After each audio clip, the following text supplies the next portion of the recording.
From UFOs to psychic powers and government conspiracies, history is riddled with unexplained events.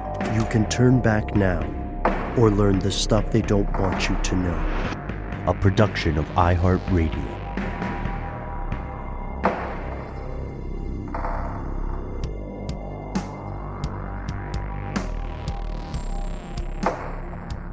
Hello, welcome back to the show. My name is Matt. My name is Noel.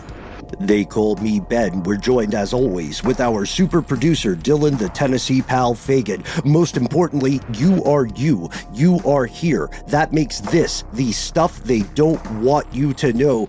Welcome, friends and neighbors, fellow conspiracy realists, to our weekly listener mail, where we get to hear from the best part of the show, which is indeed you. Let us be the first to welcome you to Thursday, May the 8th, 2025. Quick question. We spent some time hanging out before we started rolling, you guys. Did any of us see that constant meme with Justin Timberlake saying it's gonna be May? May. It's gonna be May. Yes. And have you also seen the incredible clip where he, in his solo career days, does the most cringy white boy beatbox ever committed to video? Mm-hmm. Dylan knows. Is this like a Mickey Mouse era? No. It's no. Okay. Unfortunately, no. It is post NSYNC in his solo career, and he does this bow chicka bow wow kind of thing while doing a dance. Like he's old enough to like rent a car. Part of his concert performance, and it gets punked on quite often on the internet. Oh boy.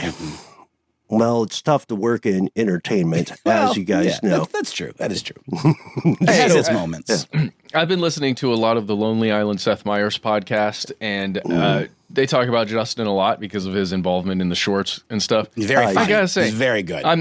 I've rekindled my appreciation of that guy on screen. Dude, honestly, the comedic timing, unparalleled. Super great. In a Box is up there with Crimea River, honestly, just in song structure. Let's just be real. Let's just go all the way back. It's better than Beethoven. Yeah, screw that guy. Overrated.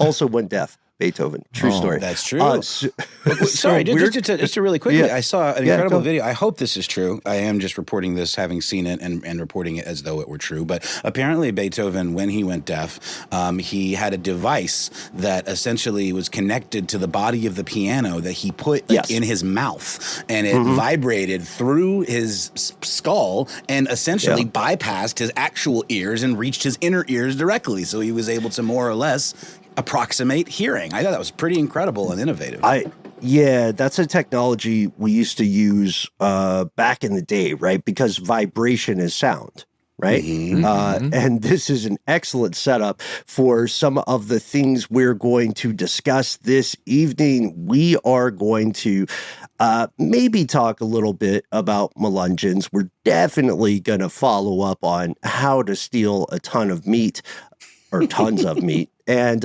we're going to maybe bust some speculation about serial killers. Before we do any of that, we're going to take a pause for a word from our sponsors, and we're going to get back into the science of sound. Sound.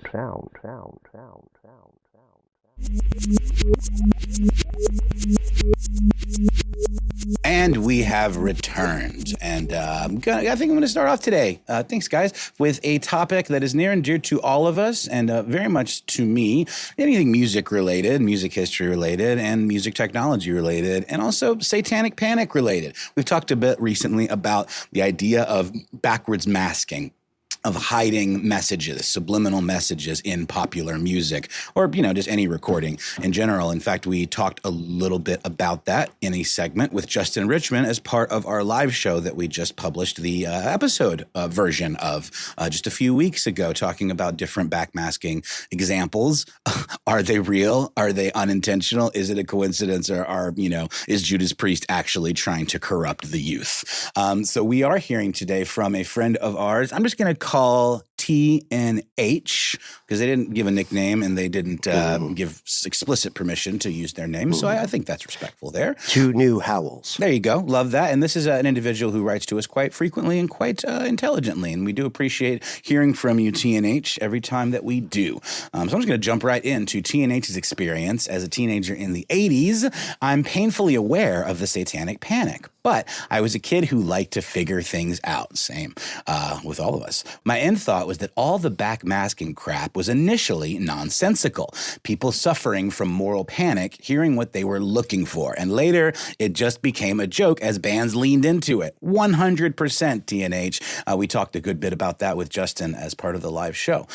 Revolution number 9, which is one of the first clips I believe we referenced, is closest to the real thing I've ever heard. From experimenting with cassette tapes as a kid, I found that Turn Me On Dead Man only works with a Liverpool accent. I recorded it both ways. It's so cool. And it actually works both ways, but it's very likely, in my opinion, a massive coincidence. Some of my favorite examples are from Christian bands. Petra, interestingly enough, as the intro to their song Judas Kiss used a clearly backward phrase. When played backward is intended to shame the satanic panic people. That's interesting because obviously Judas Priest, is a bit of a, cheeky blaspheme.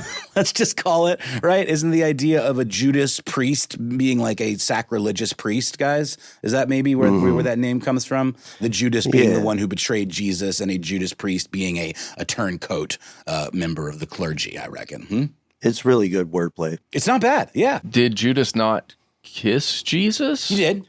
Yeah. Yeah, Okay. for sure. All right, cool. But I'm just saying, I think the reference here in using backmasking, I don't know exactly when this track came out, and I'll Google it, but I have no doubt in my mind that it is a reference to one of the most public cases of backmasking that involved an actual lawsuit. The idea was that Judas Priest hid messages in one of their popular songs, suggesting that the listener unalive themselves. And it was something like, do it, do it, do it.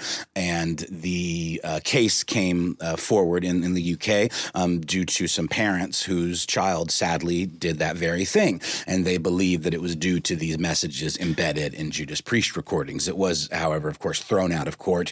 And Judas Priest famously said, if we were going to hide messages in our records, it would be something like buy more records. Yeah, Your Honor, may I approach the bench? Absolutely. Okay. Sidebar. So, sidebar here, just between us, millions of people in the NSA, it seems the reasoning there is obviously coming from grief, right? And we don't want to diminish that. But it also seems that this kind of moral panic over the concept of backmasking is enticing to the public because it requires you to participate in puzzle solving, right? Now you're figuring this out. Pattern For example, right? Yeah, pareidolia. So to your note about just do it, right, with Judas Priest, if that were true, if like a publicly consumable product could make people, as you say, unalive themselves, then what's the difference between Judas Priest and Nike's? I was going to ask the same thing. Just Thank do you, it, Ben. right? And that's right out there front and center with the swoosh on all their stuff. But you don't have to crack a code to see it. That's the thing, Ben. The question there becomes, it's so much subtext where do it. I mean, do what? There's nothing in there even suggested that is specific about a method or, anything beyond that. So it's almost like by the very nature of it being hidden, it is somehow nefarious, right? But it being out there in the open, I mean, hell, we make the joke about They Live in our sketch that you wrote that we did as part of the live show. The idea of slogans and things, hiding evil messages in plain sight. But at the end of the day, advertising is all about subliminal messages and it's all about influencing people's decisions. And somehow that wasn't being called into question. I think you're right on the money, Ben.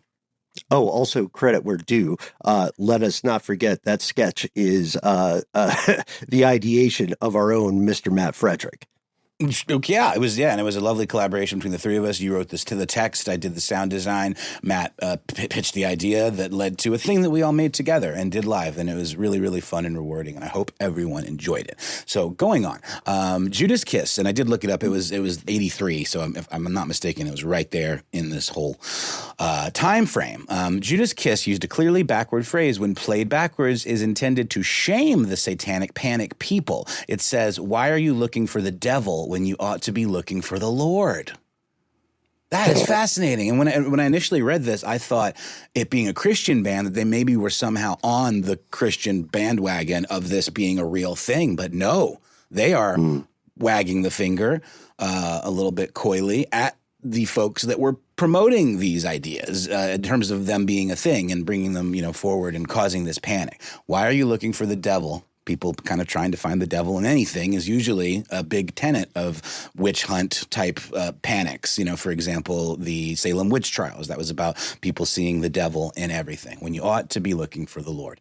My absolute all-time favorite from my favorite band as a kid, doing a song about my favorite poet, Daniel Amos's William Blake. I think we all here at Stuff They Don't Want You to Know are also huge fans of William Blake, both his poetry and his incredible visual art. He's a real up-and-comer. Yeah, for sure. He's going places, that William Blake. Toward the end of the song, they brilliantly have background voices, clearly backwards, saying, "William, William." Played backward, it's chanting, "Who loves you? Who loves you? William Blake." It is absolutely amazing, as I know the guys had to have done it deliberately, but to this day, I don't get any of them to talk about it. Interesting. He must have a connection with these folks. Any of them to talk about it. It's their own private joke that I stumbled upon when I was 15. That's it. I don't know, guys. I thought it might be a fun opportunity just to talk a little bit more about the concept of backwards masking, how I think, Justin was skeptical from the start, and I think we all were as well. And I don't believe that, other than the intentional kind of thumbing the nose at the whole panic of it, any of these were anything but coincidental, and that pattern-seeking kind of behavior that the human mind is prone to. Were any of them convincing to y'all? I'm sorry, I'm going down a bit of a Petra power praise rabbit hole here. It was one of my favorite bands. No joke. Well, tell us a little bit more about Petra. Yeah. What's your favorite, Matt, what's the banger single?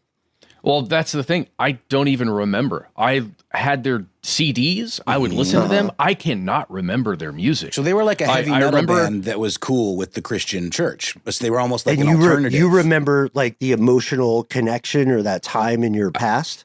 I remember the band. I remember the disc and the lion that was on it. I remember that it just sounded like heavy metal music, but Jesus was at the center of the songs. Right. I love that guy. He's another real up-and-comer. Up-and-comer. Yeah, great hair too, by the way.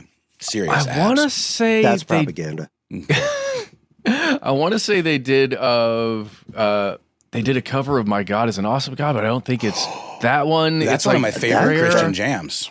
That's pretty good structure too for a song. Dang, I just can't can't remember that. He raised from heaven up. Yeah. I got to hear this, Matt. So, I guess my question to you though is, as someone who grew up in the church, was this something that you were turned on to by a youth pastor or something, where this was sort of a band that was okay, as a substitute for the darker heavy metal that maybe was how'd you find it? How did I find it? Well, I was listening to a lot of Michael W. Smith. I remember that distinctly. I remember getting into the Jars of the Clay, and I remember the Third Day and DC Talk, but Petra was in there somewhere. After 40 days. That was there's all Flood. About it was the all Great in Flood. there. I was learning how to play drums to a bunch of songs for youth groups. So I don't know. It's all in there somewhere, and Petra was a big part of it, but because Petra is an actual facts 80s Christian hair metal band. Let's just get that out there. The other bands you were talking about were more contemporary for when you were growing up. Right. Yes. Do you guys remember when that band MXPX said, "Hey, we're also a Christian band"? Yes. I didn't know that. I thought they were punk. the Not my other mutually fellow exclusive. You can be Christian punks. It's sort of like when ICP. ska guys. It's ska. Oh, it's ska. Okay. Yeah, okay. Sure, fine. It's sort of like when ICP revealed the great conspiracy of the carnival. I can say that because I'm wearing flannel right now. Oh, yeah. And, do you also have a Hatchet Man tattoo on your ankle that you're not telling us about? No, I got to get into Graveyard Plus. Fair. You know that. I don't can't know get that the tattoos. right, Graveyard Plus. Yep, carry on. So, when Insane Clown Posse came out as Christian, there was also a bit of This is news to me. furor. Yeah. I didn't know that. They came out as Christian. Yeah, I don't even like saying came out. No, They it's just are whatever. Christian. I get what you It's mean, weird, though, but yeah. like, they're pretty profane. I mean, the early ICP stuff is pretty demonic and dark and also, lots of swears. I really didn't know that. I guess, is that maybe in their magnets era when they kind of credit the power of magnets to the glory of God? And wow, what a crazy thing that God hath wrought. Well, far be it for us to cast any aspersion on a massive demographic in the U.S. that the FBI did once classify as domestic terrorist. So we're going to be on our P's and Q's with this one. I think we're all extremely fascinated by backmasking, and I just learned something new about you guys.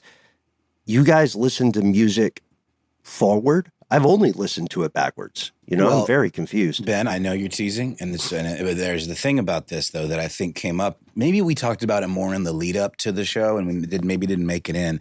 But we were talking about how the early days of like recording technology, when it became more accessible to folks, there was a realization that you could flip a tape backwards and play things in reverse. And some of the early examples of that were experimented by the great magician Aleister Crowley. And this idea of almost like what they call parcel tongue in the Harry Potter universe, the idea of sort of these whispered backwardsy incantations that by learning to speak backwards, like a la David Lynch, you could, in some way cast a spell. So that's actually one of the earliest examples of folks kind of experimenting with this stuff. And then in France, you had the musique concrète kind of experimental genre where people were taking tape machines and, recording equipment and using them, quote unquote, incorrectly and trying to make collages and things with sound instead of with visuals. And that is the tradition that Revolution Number 9 by the Beatles stems from and was inspired by. Oh, well done. Nice structure on that one. Also, you reminded me that we need a quick mea culpa for the audience. We missed something in our very beginning, and it's so apropos for this conversation about coding and music. We have to dig some rutabagas. Oh, yeah. Gosh. Wait. Well, we were promised rutabagas. Rutabaga? There it is. Play it backwards. Play it. Yes. Is that possible? Is there a way? Dylan, come No, on. for people at home. Life finds a way. Oh, yeah, but I'm going to say it. Dylan Fagan looks a little bit like Jesus Christ. Just like from an outsider perspective, you know what I mean? He does look a little bit like Jesus. Totally. Like if he cleaned up and had a guitar. We're embarrassing him. Dylan has new music coming soon, by the way. I saw a post. Incredible musician. Yeah. Let's continue to embarrass All right, him. let's do it. Noel, before we move on, Yes, if you sir. had a thesis response to our friend LHR? 20 novel hotels, There you go. then Sorry, you got it. I didn't even get the letters right. Not even close. What would your response be? Oh, I think this is the part of it that I do find fascinating is the much more so than any potential real life nefarious meaning behind any of these is just the kind of punk nature of the backlash against it from the music community. And I just love the idea that also extended into Christian music, which is a genre that I am deeply unfamiliar with, other than kind of some of those top names that we mentioned. But like all of the stuff, I think one of the examples that we played in the little game we did with Justin was the B-52s with a hidden message, basically say like, I buried my parakeet in the backyard. Oh no, you're playing your record backwards. You might damage your needle. You know, just like it's such a fun little kind of this is too serious. Let's take this down a notch. And even some of the heavier bands that, you know, might be considered a little more self-serious played it for laughs. So I'm a huge fan of that. So huge thanks to Tennessee novel hero. And we're going to be back after a quick word from our sponsor with more messages from others. That may be you.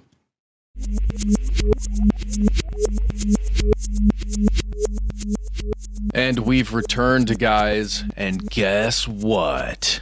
What? We have the meats. We are going to go full meat in this section of the show. Prepare yourselves. The meat begins with Chef Ben. Not Boyardee? No. Okay, that's fine. But we do know his last name, and we know his website, and he's awesome. Here we go. And we have some jokes from him. Yeah. Heck yeah. Fellas, Chef Ben in Chicago, listening to your episode where you highlight an 80,000-pound meat heist. Always here for a heist. This is me officially saying I have not heisted any meat, especially of that amount. A couple things about that. First off, unless it's fresh shellfish, right, like your oysters, your mussels, stuff like that, people in my industry aren't going to be too cranky about the provenance of an ever so slightly discounted product, right?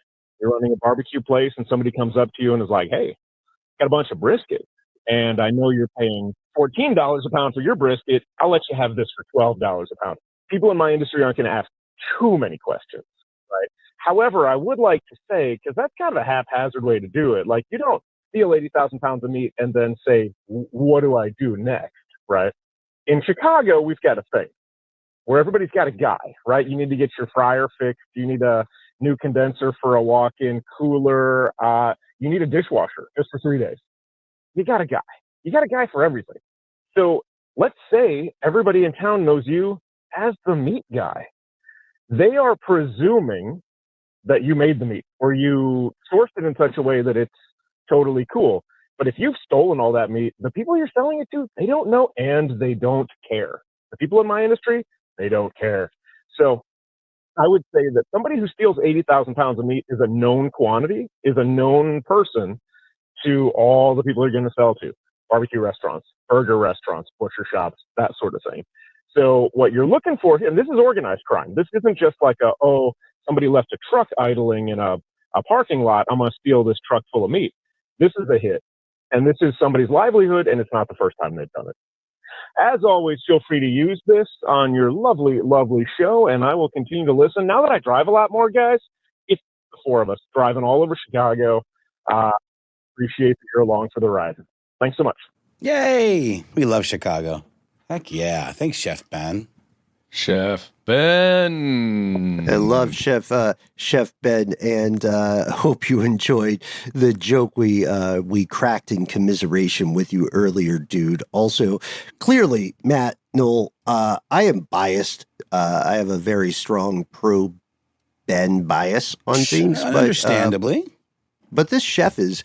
The chef has been nailing it lately, and I think that's a really good point regarding the idea of having a quote-unquote guy, knowing the provenance, and it definitely does seem that this was not an act of simple opportunism, right? This does feel planned. I remember when we first talked about this meat heist in a Strange News recording, that was early April, Ben. You brought us the story. Correct. Our early, like, I remember though, our question was, how do you move it? What do you do got a meat with fence. all this meat? Yeah. Well, meat fence. Yeah. Well, guys, that was the big question, right? Mm-hmm. But then I went back and I looked at strange news from November 2022. We talked about another frozen meat heist and another meat crime ring. So Meat the one crimes of the heart. Yes. the one that Chef Ben is talking about is that 80,000 pounds, huge deal, but there were no arrests. There's no update yet to what happened there. Around $350,000 worth of meat taken. This concept of where do you take it? How do you do it? How organized is this as a crime? If you go back to the 2022 one, there were 3 men in Florida who got sentenced for stealing semi-truckloads of frozen beef and pork from 6 states. There were 45 total thefts, totaling $9 million in loss. And it was basically a huge, almost RICO case for these guys in Florida. Like $9 million worth or something like that? 45 thefts, $9 million. And you brought that story. I just want to give credit where it's due there, Matt. You had one of my favorite internal titles. You called it Grand Theft Carne. Yes. Which I thought was quite clever. Very much so. Oh, yes. Every once in a while, I can make it happen. What are you talking about? You're one of the most clever fellows I know. Buddy. Yeah, you're pretty great at it. But then, so this is all... We're all thinking about this together now because we just talked about it again recently. So another person called in with some information that then ties kind of these two things together, and especially this concept of what do you do with it? How does it work? How organized is it? So let's go to this gentleman. I'll let him tell us his name. Hey guys, this is Sasquatch's stunt double. I'm calling about the strange news you guys did about the meat theft. That's actually really common. I'm in the trucking industry, and food is stolen all the time because it's untraceable and easy to turn over. They sell oftentimes to like small restaurants, bodegas, small family-run markets. One of the markets nearby where I used to live was a Mexican market, and they were receiving all kinds of stolen food and meat, things like that, without even knowing. People set up fake trucking companies all the time, or they'll set up fake bills or fake dispatches to real truckers, get them to go pick it up and offload someplace weird. And there's truckers that actually go to jail over the whole thing. If you guys want to check out some more information on it, there's a really good podcast called The Nut Job, which talks about a almond heist in California where the trucker that picked up a bunch of almonds turned out to be fake bills, and it was stolen almonds, and he went to jail. All right, guys. Bye. Whoa. Sasquatch's stunt double. Sasquatch's stunt double. Perfect. You know what I mean? 1010, no notes. I hope that is your legal name on your birth certificate. Yeah. But I think the really important thing is that Sasquatch's stunt double is kind of reinforcing something that Chef Ben said to us, which is, Chef Ben says maybe the people buying the meat don't really care that much where it came from, but then he kind of reinforces that saying, some of these smaller family businesses, you've just got cheaper meat, so you can actually make, more of a profit on the things you're trying to sell, especially if you're a smaller business. Right. It just makes sense. And you may have no idea that anything has gone wrong, that there's any wrongdoing whatsoever, but you are still able to run your business. Right. Especially in both restaurants and mom and pop retail stores, there's such a razor thin margin of survival, right? Exactly. Let alone profitability. And what I love about these points, guys, is that we're not saying people are knowingly participating in some kind of criminal activity or being, and Noel, you were in my head for a second when we both said meat fence. Yes. People aren't knowingly consenting to be, quote unquote meat fencers, but they are maybe folks who know a guy who has meat deals. Fencing. That's another thing entirely. It's like a sport where you fight with meat. Meat fencing. Yeah. You got to hold one hand behind your back and you just slap each other with stakes. Yeah. I'm also, yeah, exactly. You just got T-boned. I'm picturing also trying to get a fence built for your house. Made of meat. Some guys like, wood prices are through the roof, but we can make you a fence. Let's pork this fence. Let's make it work. Let's pork this fence. We got more to get to. Just a little aside here, listening to Sasquatch's stunt double talk about the Nut Job, another podcast. I'd never heard of that before, but the idea of an almond heist, also kind of new to me. There is an entire Wikipedia entry for, quote, California nut crimes. California Nut Crimes. The name of our new mixtape, by the way. Production by Dylan Fagan, yes, indeed. a.k.a. Street Jesus. California Nut Crimes. Well, it's interesting to just a moment on that aside, because technically speaking, right, almonds are a very thirsty crop to grow. California has a lot of problems with water security. Yeah. So you could argue that that an almond heist is getting close to what we in a few years or decades hence will call water crimes. They're on the way, man. Totally. We've talked about that before, and I think you nailed it, Ben. Mm-hmm. The Mad Max of it all. What is it? Aquacola? No, is it Aquacola? Yeah, that's what they call it. Yeah, start by watching Babe. True. So you get all the way into the lore, Mad Max films. Right, yes, and then get up to Fury Road. Yeah. And eventually Death of a Unicorn, which was great. Watched it last night. It was good. You liked it. I did. I enjoyed it very much. I want to see it. I'm excited to see it. It's got I Jurassic want to Park see vibes. I want to hear some more Meat Heist. Okay, please, well, first, give it to us. First, we have to hear a description of meat fencing from our own Dylan, Tennessee pal. Yes. He's put it in the chat. Okay, all right. With great affection, Dylan says, so 2 fencers with one of those big gyro meat cones in the middle, and they're slicing it from either side. Are you doing an impression of Dylan? Whoa, is that Mike a Dylan doesn't work. impression? No. Okay. It's just a different voice. Just going with the gentle delivery. I like it. So they're slicing it. It's in the center, and it's a slicing competition. Yes, but with fencing swords. With fencing sword, which don't have an edge, by the way. No, It'd be really hard to slice meats. There is a saber that is a separate event within fencing you could use, I think. Yes. A meat saber, which definitely isn't a euphemism for anything. Do it as a whisper. Do it as a whisper. Well, Dylan just says so gentle. That's how you do it with your fencing swords. Just so gentle. Got it. You let the turning of the what are those machines? You let the turning of the machine do the work for you, and then you is what it is. Yeah. Okay, guys. One last message here from a person calling us from Canada who just has a little bit more info. And thanks for still being our friends, Canadian listeners. Yes, thank you for being a Canadian. We love you. I hope that's very clear. Yes. We are not a party to the negative talk towards your country. Here's our message. Greeting, denizens of the void. This is Token Canuck. Just wanted to give you a little insight into something that's going on in relation to the meat heist story that you recently spoke about on the news segment, where 80,000 pounds of beef were stolen by a fraudulent trucking company. This isn't something unique to meat or a specific industry. This is actually a huge problem right now with people in the luxury and exotic car industry.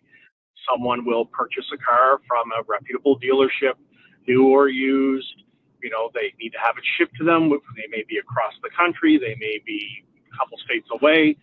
Distance doesn't really matter. But what happens is these vehicles are sent to what's called central dispatch, which basically just subcontracts out shipping of the vehicles to a number of trucking companies. Some of these trucking companies are fronts for organized crime, and expensive vehicles end up in places like, Mexico or the Middle East or countries where they're a lot harder to get a hold of. So the dealership is out a car, the person who purchased the car is out a car, and the criminals are getting away with it. This is rampant right now. It's a huge issue. And if you do a little bit of digging, you'll see lots of interesting stories about what's going on and where these cars end up. Anyway, thanks for the great show. And I appreciate everything you guys do to inform people about interesting goings on in the world. Thank you. Boom. What a quintessentially Canadian voice. I love everything about that. That warmed my heart. Thank you. And just a lovely human person. Thank you very much for calling. Well, I just love that we're having our perspective expanded out or changed enough to where we're thinking about cars in this way and fake bills of lading. I think it's lading, yes. And just, front companies front trucking companies, all that kind of stuff. It's just all happening around. It's not just affecting meat. I don't know. Maybe there's more to even discover in a big episode, guys, Maybe so. about maybe another front companies type episode. Cause I know we've talked about them several times. But maybe there's something in there. I think there's stuff they don't want you to know about trucking. Many evenings ago, in the car stuff evenings, we had an episode about the proliferation of dodgy exotic cars in the Middle East in specific. And I want to be careful about saying too much. You can check out the episode if you wish to learn more. All to say, I think we're in consensus on... like every caller we just had has clearly acknowledged the possibility, plausibility, and operation of front companies, especially in trucking, right? Oh, yeah. I mean, you know, it's a joke even in like shows like The Sopranos, the idea of it fell off a truck. You know? Yeah. Oh, yeah. Guys, last two things to bring up. Number one, from September 2024, in Philadelphia, 4 men got arrested in a thing called Operation Beef Bandit. Jesus Christ. Which is just amazing. Oh, that's incredible. There goes my Tinder name. Also not a euphemism for anything. Yeah, that's what it says in the profile. It says also not a euphemism. Love that. In this one, it was fully organized crime happening on the Jersey Turnpike, where tractor trailers were being stolen, or stuff was being taken out of trailers while the drivers slept, which is really interesting. And then another one, guys, a man in Ohio was just found guilty recently. This was written April 9th. He had a role in a crime ring, a full-on crime ring, stole more than $230,000 worth of meat, liquor, cigarettes, and cash from delivery trucks in Ohio. And the last thing, just I thought this was interesting for us guys. This person in Euclid, Ohio, the jury found him guilty of engaging in a, quote, pattern of corrupt activity, grand theft auto, and 2 counts of felony theft. Here's the interesting part. Engaging in a, quote, pattern of corrupt activity is Ohio's version of the RICO statute, the organized crime thing. But it's that specific term, a pattern of corrupt activity, which I thought was just interesting language to apply to that. 100%. Yeah, and then you want to build a precedent. Yeah, well, then using that to, really throw the book at somebody. Okay, that's it for now. Thanks, everybody, for calling in about meat. There were many more of you who called in and wrote in about the whole meat thing, but specific thanks to Chef Ben, Sasquatch's stunt double, and Token Canuck. We'll be right back with more messages from y'all.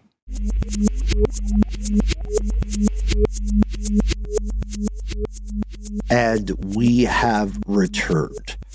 Fellow conspiracy realists, we want to begin by thanking everyone who wrote to us about something incredibly troubling. We want to thank Insignis. We want to thank a lot of our friends and neighbors on our Facebook page. Here's where it gets crazy. Everyone who reached out to us on Instagram or social media platforms of their choice. Gentlemen, you perhaps have heard the scuttlebutt and speculation about a possible serial killer actively operating in the New England region. Indeed. Yes, I've heard rumblings. We over on the Tenderfoot side, we were trying to discern if anything actually was real going on there, or any of it had any sand. Have we got a message from somebody that knows more, or what do you think, Ben? We have a lot of questions from a lot of people as we record this evening, Friday, May 2nd, 2025. Local law enforcement in the area that we in the U.S. roughly call New England, they are investigating the discovery of 11 bodies, 11 dead human beings found in the area. And this has ignited fears of a potential operating serial killer. As we know, many serial killers are misportrayed in film and fiction and popular media, most of the serial killers that are apprehended are kind of spiraling. They're not great at their jobs, right? So we have a very small sample size, right? We catch the ones who beat me here, Dylan. We catch the ones who up. And the issue is that because there's this weird lionization of serial murders in the U.S. in specific, especially like post Gacy, post Bundy era, we have this cultural thing where we always want to figure out whether or not there is a serial killer. So right now, not just Ignicus, but many other folks who wrote to us, we're going to protect their anonymity. They're quite concerned that there may be something, some nefarious activity occurring, similar to what we talked about with the our series on uncaught serial killers, right? That was a 3-parter, similar to our earlier conversation about dodgy murders and cadaver discoveries out in the Austin area. It's, and of course, the Manchester Pusher, right? Right. So there clearly is a reason people are concerned. Did a little bit of digging on this, and it looks like we can safely say, as far as, all right, this is my opinion. Sorry, guys. As far as we can tell now, it does not appear that there is an active serial killer responsible for these specific bodies discovered. Okay. But it's over 10, like 12 people, right? Yeah, I mean, definitely leads one to think that something like that might be going on. Yeah, but how do you group them together? That is right? the question. Because news is saying 11, and then other people are saying 12. If you go to the New England SK page on Facebook, which is pretty complicated, there are people who are saying, look, these different murders are linked, right? Because they occurred in a relatively discrete window of time. I'd love to talk with Tenderfoot about this. And they occur within a relatively distinct region. Yet how do we define the time, right? How do we define the region? How do we define the demographic, the manner of death? All that stuff, right? All the really boring stuff that people don't often listen to. We know that there have been a series of bodies discovered between March and April, primarily in Massachusetts, Connecticut, and Rhode Island, right? Mm-hmm. Classic New England. Yeah. I think Massachusetts is the more recent findings. But it was definitely Connecticut and Rhode Island, which are, directly connected to each other by a border, which makes you think, oh, okay, well, that's definitely an area. And then Massachusetts is just north of those and north into the east. So it does make you think, oh, well, that is one pretty specific area of the United States. Sure. Yes. And we also have to remember the United States, for now, is cartoonishly huge. You know what I mean? So if you look at the confluence of New York State to Massachusetts, Connecticut, Rhode Island, what you're going to see is a map of bodies discovered, right? But we're not counting every dead body found in Massachusetts. We're in Rhode Island or in Connecticut. We're counting bodies found in a window of time, right? And that's it. We're not counting things like specific cause of death. We're not counting specific demographics other than largely female identifying. It just, it feels like people are speculating wildly, and it feels like it might make things more difficult for law enforcement. I do agree, but a lot of the bodies are found along the coast, like really close to the coast. They're all along that border that goes, if you're thinking about Boston. Right, from like Stamford up to Boston through Plymouth. Yeah, exactly. So going all around the coast there. So the mind wanders, right? Especially if there's a lot of speculation going on about maybe this is somebody operating via boat or, someone who's actually traveling along the coast, not actually by land and that kind of thing. There's all that kind of stuff that floats around your mind, I suppose. All logical questions, right? All stuff we have to answer. We may need to do a further investigation on this, but right now, at present, with the input from law enforcement, with the statements of families and the survivors of these victims or the people who have passed, all we can say is it does not appear that there's like one messed up guy doing all this stuff. And at least one person has been picked up for murder, right? Right. Yes. 2 arrests have been made. There you go. I believe. Yeah. So 2 arrests have been made, not in any kind of serial murder charge. What may have occurred with the best of intentions was that a ton of people got together on social media, right? And started building a narrative and serving that narrative, sort of similar to that novel Foucault's Pendulum, wherein people create a conspiracy and then it becomes real for them and has real world consequences. Shout out to the other, 8 people who read that. anyway, this is a callback from the ledge, right? We don't have to immediately assume there are operating serial murderers because, again, our sample size of serial murderers is relatively small. It's a very small percentage of any given population, and we only catch the ones who mess up. It's true. And if we could, guys, just so this is not a... just so we don't end on too dark a note before we relitigate our mutual opinions about the phenomena of what we call serial murder and how to get caught or get away with it. Let's end on a little letter from home. We had a guy write to us, or call us actually, about some shapes on his head. Hi. Ordinarily, I ask you to call me Samael, but if you want today, you can call me the lumpy, misshapen potato. And yeah, you can go ahead and use this on the air if you want. I mostly just wanted to give a thank you to Ben, as you have given me a line of inquiry into one of the mysteries of my existence.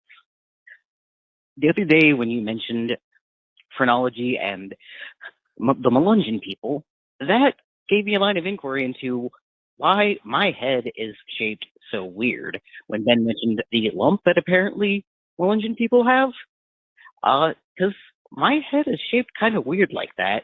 I've just always wondered. And my dad is from out east Kentucky, Tennessee ways. So, yeah, that might be the case. So, thanks, Ben. Do you guys remember this? Of course. So I remember this about you for sure. And that's something that you talk about often. And it's something that I think a lot of people continue to not know much about, maybe outside of the mention that Elvis Presley may have been from this group. Yeah. He's like the most famous one. Yeah, there you go. Or Abe Lincoln is a conspiracy.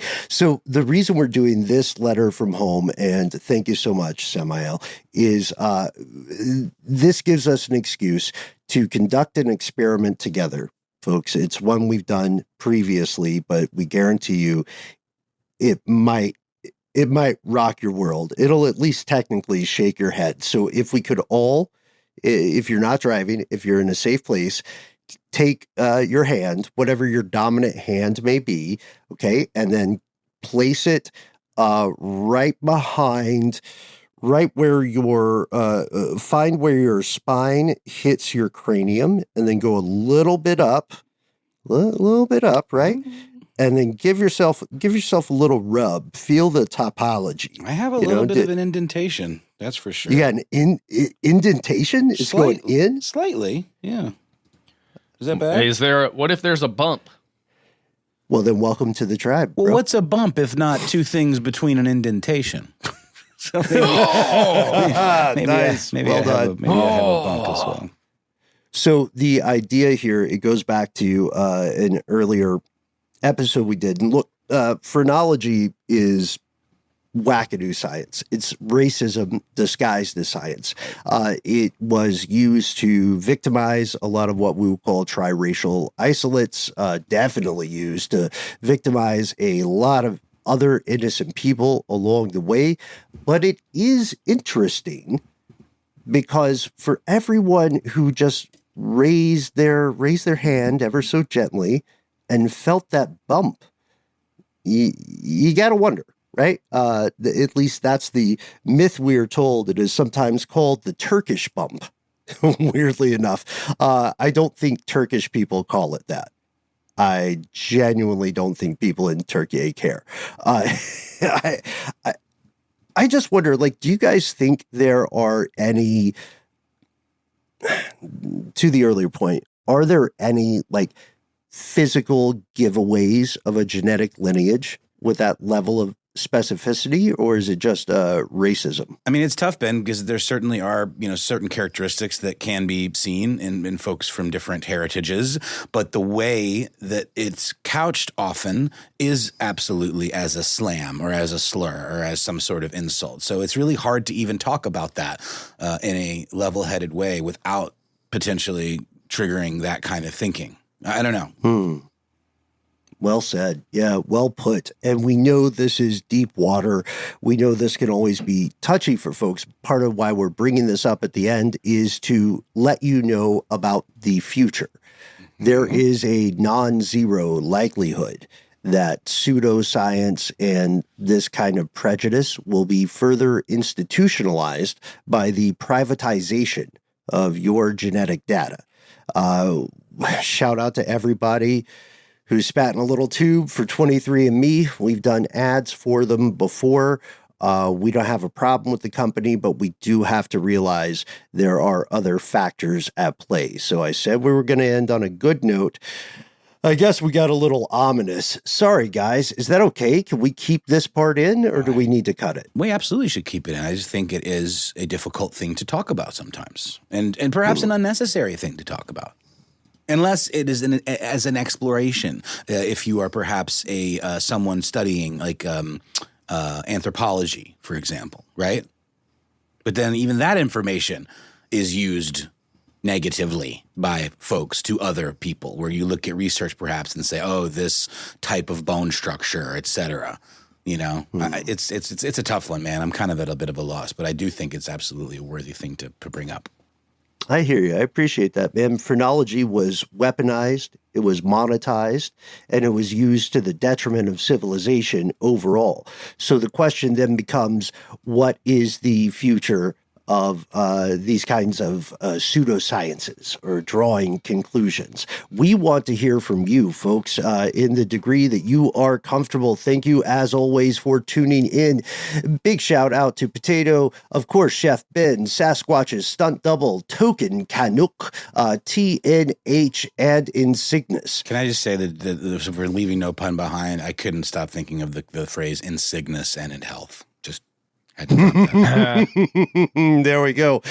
If you want to join us in our mission to leave no pun behind, we'd love to have you on our Avengers team. No chumps in the squad. You can find us online. You can give us a call on the phone. You can give us a good old-fashioned email. You certainly can. Or you can find us on the interwebs at your social media platform of choice. We are Conspiracy Stuff on X, FKA, Twitter, and on YouTube with video content galore for you to enjoy and comment on if you wish, as well as on Facebook, where we have our Facebook group. Here's where it gets crazy. On Instagram and TikTok, however, we're Conspiracy Stuff Show. We have a phone number. It is 1-833-STDWYTK. It's a voicemail system. You've got 3 minutes. Give yourself a cool nickname and let us know in the message if we can use your name and message on the air.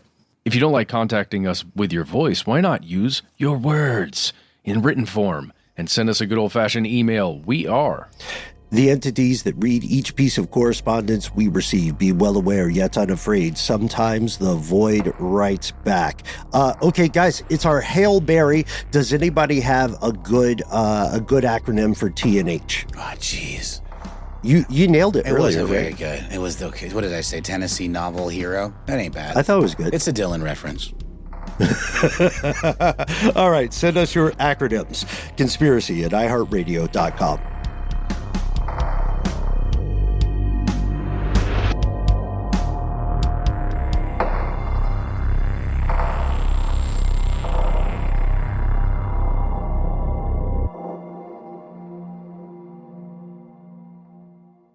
Stuff They Don't Want You to Know is a production of iHeartRadio. For more podcasts from iHeartRadio, visit the iHeartRadio app, Apple Podcasts, or wherever you listen to your favorite shows.